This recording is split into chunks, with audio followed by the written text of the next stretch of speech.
So what is shooting RAW and does it make sense for your photography? Maybe I should rephrase that, that's a bit crazy.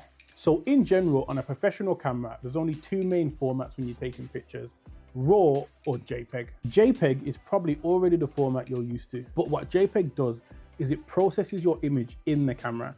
That means the contrast, the color, the white balance, all that is kind of baked into the image. I'm sure you've tried to edit images already and you're pushing the sliders on Lightroom or Photoshop and you go too far and the image starts to break down. That's mainly because it's a JPEG image. The RAW format, however, doesn't do any of that. It's literally all the sensor data from your camera, from the colors to the light to everything your camera picks up.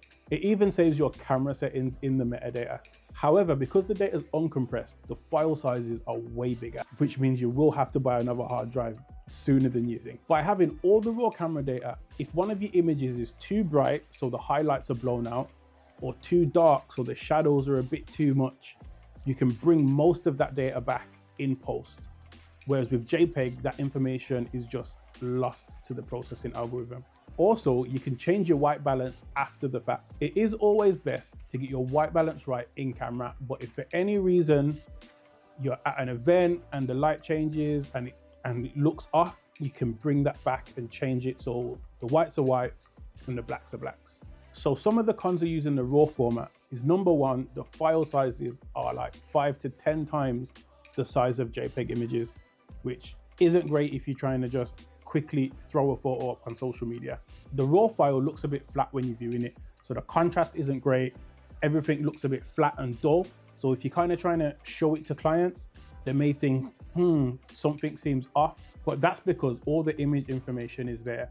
And then now in the edit, you can pull all of that back and kind of change it how you would like it to look exactly, as opposed to being fixed to whatever the camera does with the JPEG color profile. So for example, here's a raw image that I took.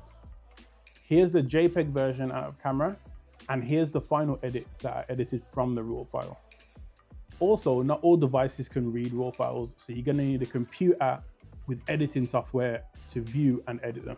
One quick tip that you can do is on most cameras, especially Sony cameras, because I shoot Sony, so I'm not 100% sure what other camera manufacturers do. You can shoot in RAW and JPEG, which means it saves both files to your memory card. So when you're scrolling through the camera roll on your camera, you can see the JPEG edited versions, so you can kind of see a better color. And when you send the image previews to the client for them to pick their choice, you can send the JPEGs in either a contact sheet, or if you're sending them all the files, you can do that too.